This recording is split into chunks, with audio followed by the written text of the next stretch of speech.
Chapter 2. Mystery Solved. When Martha had gone, I picked up the parchment and studied it. I tried to arrange the letters so that they formed Latin words, but it was impossible. I tried every combination of letters I could think of, but I still couldn't make any sense of it. I became hot. I felt I couldn't breathe, so I picked up the parchment and started to fan myself with it. While I was sitting in front of the window, I saw the back of the parchment, and then the front. Suddenly I saw some Latin words which I knew. Craterem, a crater, terrestra, of the earth. You can imagine how excited I was. I had broken the secret code. At last I calmed down. "Now let's see what it says," I said to myself. I spread the parchment out in front of the window and started to read it. I managed to understand all of it. For some moments I sat there without moving. I was frightened by what I had read. Was it possible? Had this really happened? Had some man really been brave enough to do this? And then I jumped up out of my seat. "Oh no!" I cried. "My uncle must not find out about this. When he reads this, he will want to do it himself. He will want to take me with him. We will never return to Hamburg. I must stop him from reading it." I took the parchment over to the fire. I was just going to burn it when the door opened and my uncle appeared. I just had time to put the parchment back on the table. My uncle did not see me. He was still thinking about the secret message. He studied the parchment all night. I fell asleep on the couch. When I woke up, it was morning. My uncle was still staring at the parchment. His face was white and his eyes were red. I felt sorry for him.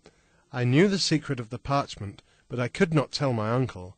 I knew he would want to follow in the footsteps of the old Icelandic scientist.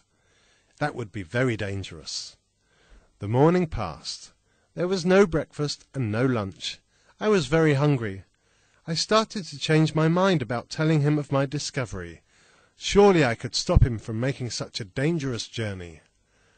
About 2 o'clock my uncle put on his hat to go out. I decided to tell him. "Uncle Lidenbrock," I said, "have you found the secret of the code?" He said nothing, but he shook his head and stared at me. "I think I have found the answer," I said. I showed him the words I had written down. "Go down into the crater of Sneffels, which the shadow of Scartaris touches before July. Then you will reach the centre of the earth.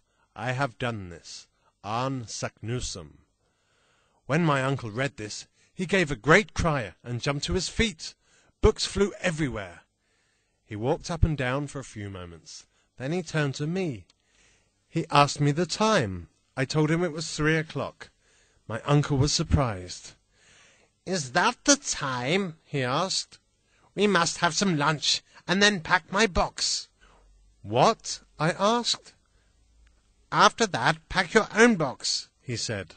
I tried to tell my uncle of the danger of the journey, but he would not listen, and he walked out of the room.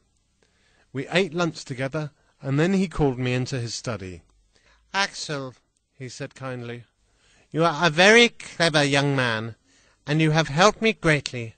I will not forget this. Now bring me that atlas from the bookshelf." I did as my uncle asked.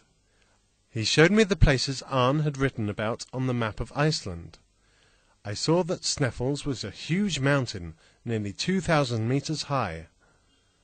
"But this mountain is a volcano. You can't go down into the center of a volcano.